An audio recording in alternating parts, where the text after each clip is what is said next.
So our next performer is an amazing didgeridoo and percussionist. He's also a poet, and I don't know if he wants to get up here and start setting up a little bit, but I met Dashmesh through a friend of mine, Daniel, who unfortunately was on the bill for tonight, but he actually had a family matter that he had to go to out of country. So he's not with us. But Dashmesh, I met, and I was just extremely impressed with Dash. Just his spirit and the whole way that he carries himself. He's a healer, which is really up my alley, and he uses vibrational healing to work with people with the didgeridoo.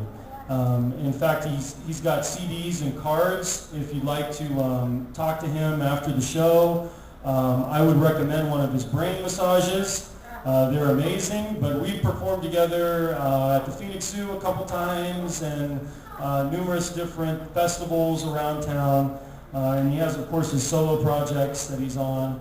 And he recently started doing poetry, which he's going to share with us. So we're real excited to have Dashmesh. Yes. So. What is the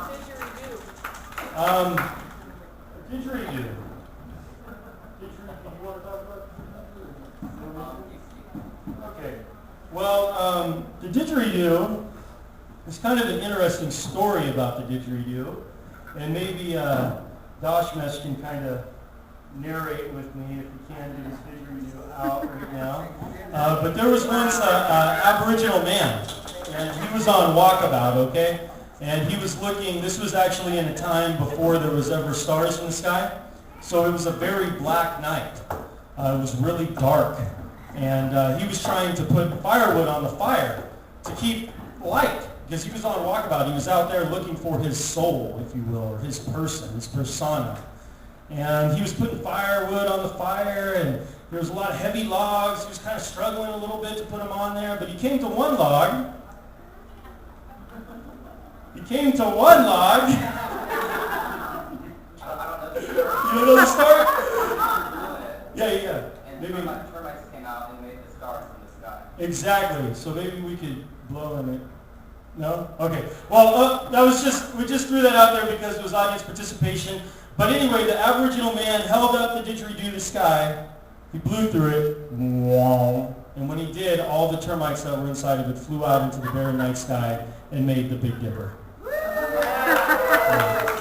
So you guys are going to experience that sound that Aboriginal man blew out of a hollow piece of wood right now through the awesome sounds of Dashmesh.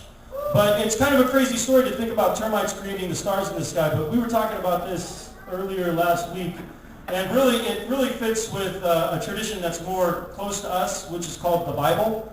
And in the Bible it says God spoke, right? Well, if you think about speaking is just vibration. It's just like the didgeridoo, right? Just like the sound of the didgeridoo, creating. So vibration creates. And let's listen to the creative vibration of my good friend Dash.